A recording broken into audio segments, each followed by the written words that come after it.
Assalamualaikum warahmatullahi wabarakatuh. Salam sejahtera bagi kita semua. Saya Ade Priamudi, NPM 2015-22168. Pada kesempatan kali ini, saya akan mempresentasikan hasil mini riset saya yang berjudul Analisis pengaruh investasi dan ekspor terhadap konsumsi melalui jumlah uang beredar sebagai variabel intervening. Langsung saja kita ke slide yang pertama. Latar belakang masalah. Investasi merupakan modal penting bagi negara-negara berkembang karena memiliki peranan yang besar dalam proses pembangunan ekonomi.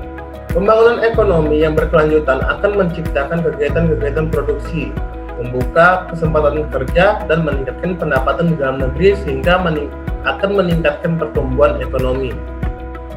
Ada 3 jenis pengeluaran investasi. Investasi tetap bisnis mencakup peralatan dan struktur yang dibeli perusahaan untuk proses produksi. Investasi residensial mencakup rumah baru yang dibeli seseorang untuk tempat tinggal atau untuk disewakan.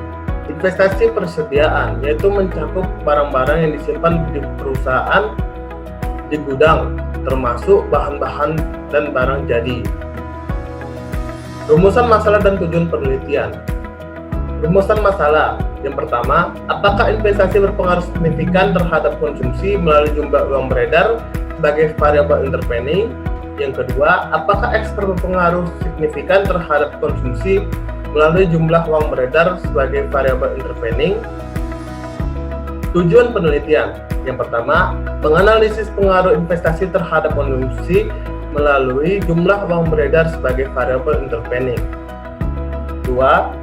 Menganalisis pengaruh ekspor terhadap konsumsi melalui jumlah uang beredar sebagai variabel intervening. Kerangka konseptual. Di sini ada investasi sebagai X1, ekspor sebagai X2, jumlah uang beredar sebagai Y1 atau variabel intervening, dan konsumsi sebagai Y2. Hipotesis. Yang pertama, investasi berpengaruh signifikan terhadap konsumsi melalui jumlah uang beredar sebagai variabel intervening. Yang kedua, ekspor berpengaruh signifikan terhadap konsumsi melalui jumlah uang beredar sebagai variabel intervening. Jenis dan sumber data. Jenis data dalam penelitian ini adalah data kuantitatif, bersumber dari data sekunder secara time series dari tahun 2005 sampai tahun 2019 melalui website www.bps.go.id dan data.worldbank.org. Metode menganalisis data. Metode analisis data yang digunakan dalam penelitian ini yaitu metode path analysis atau analisis jalur. Analisis jalur bertujuan untuk membuktikan hipotesis, yaitu membuktikan apakah jumlah uang beredar menjadi variabel utama atau mediasi dalam mendukung konsumsi yang dilihat dari investasi dan ekspor dengan persamaan sebagai berikut. Ada 2 persamaan umum. Yang pertama, Y1 fungsi dari Y1 X1 dan Y1 fungsi dari Y1 X2. Yang kedua, Y2 fungsi dari Y2 X1 dan Y2 fungsi dari Y2 X2 serta Y2 fungsi dari Y2 Y1. Dari kedua persamaan umum dibagi menjadi 4 persamaan aplikasi. Yang pertama, Y2 fungsi dari Y2 X1 dan Y2 fungsi dari Y2 Y1.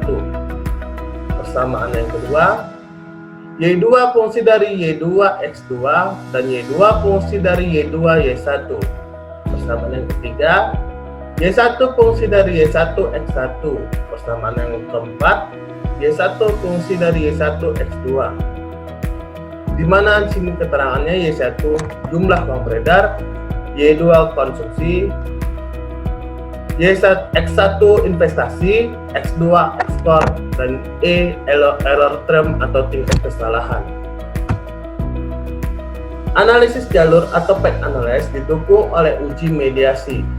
Uji mediasi bertujuan untuk menguji apakah variabel intervening berfungsi sebagai mediasi atau perantara dengan syarat P1 lebih kecil dari P2 kali P3 atau pengaruh langsung lebih kecil dari pengaruh tidak langsung, maka AH diterima.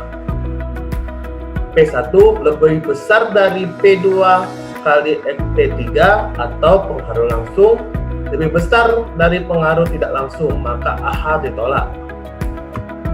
Data.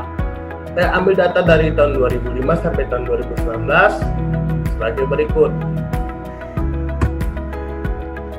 Hasil dan pembahasan.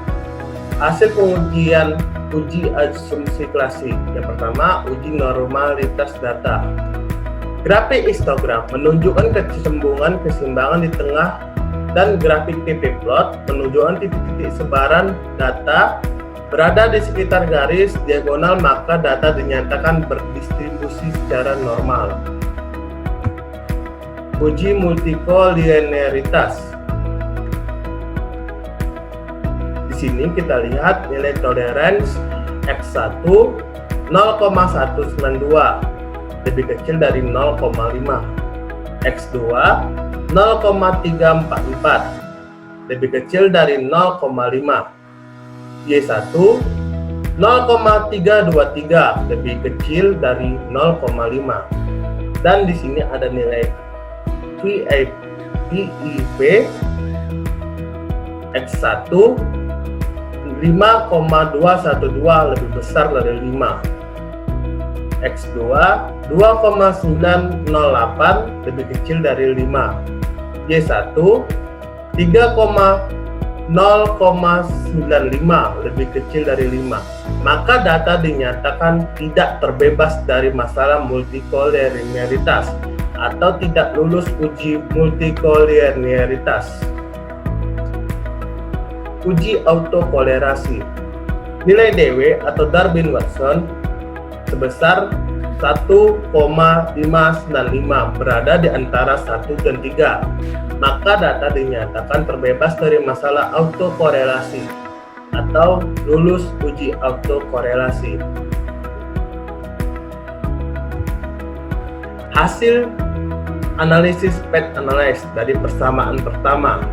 Di sini ada tabel sumari dan nilai R-square-nya 0,191. Di tabel koefisien di kolom beta investasi minus 0,758 dan jumlah uang beredar 0,554. Hasil persamaan kedua di tabel sumari R-square 0,457 dan di tabel koefisien nilai ekspor dari betanya 0,883 dan jumlah uang beredar 0,503. Hasil persamaan ketiga nilai R-square 0,676 dari tabel koefisien investasi nilai betanya 0,822.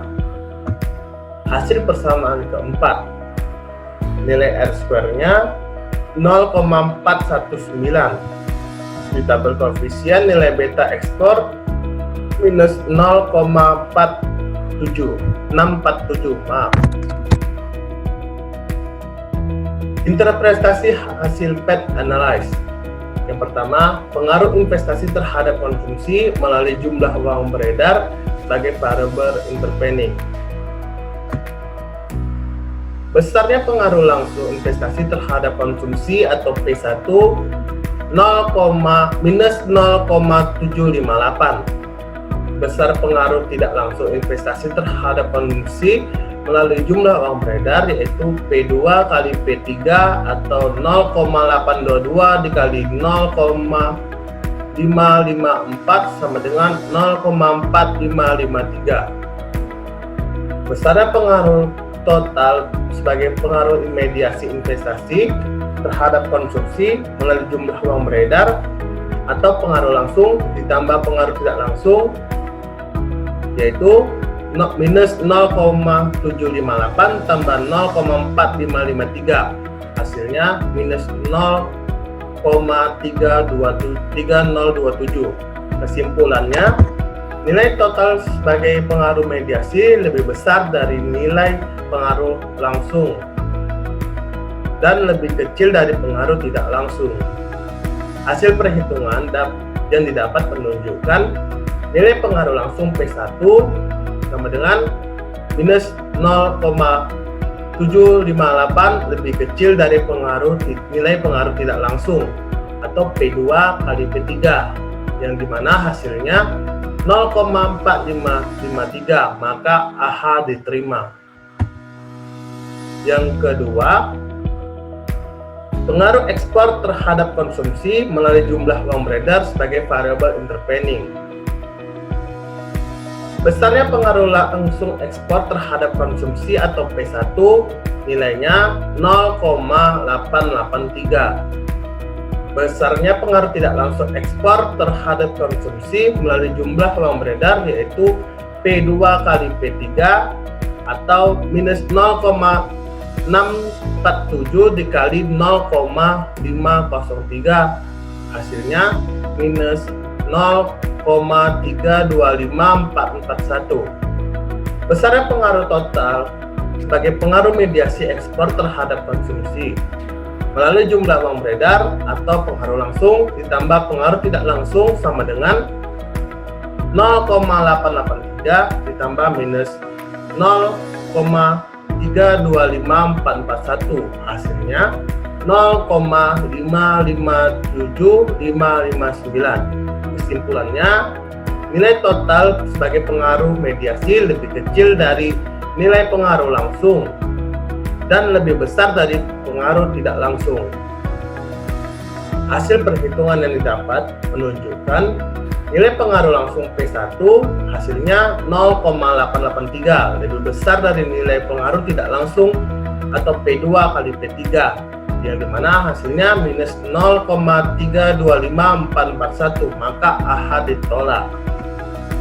Kesimpulan dan saran dari kedua hasil interpretasi menunjukkan bahwa dapat disimpulkan bahwa jumlah uang beredar menjadi variabel yang memediasi atau intervening antara investasi terhadap konsumsi. Maka jumlah uang beredar berfungsi sebagai variabel intervening, sedangkan jumlah uang beredar tidak menjadi variabel yang memediasi atau intervening antara ekspor terhadap konsumsi. Maka jumlah uang beredar tidak berfungsi sebagai variabel intervening. Maka dari itu dapat disimpulkan bahwa jumlah uang beredar bisa berfungsi sebagai variabel intervening dan juga tidak berfungsi sebagai variabel intervening sesuai dengan variabel Y, X, dan Y. Itu saja hasil presentasi mini riset saya. Saya akhiri, billahi taufiq wal hidayah. Wassalamualaikum warahmatullahi wabarakatuh. Terima kasih.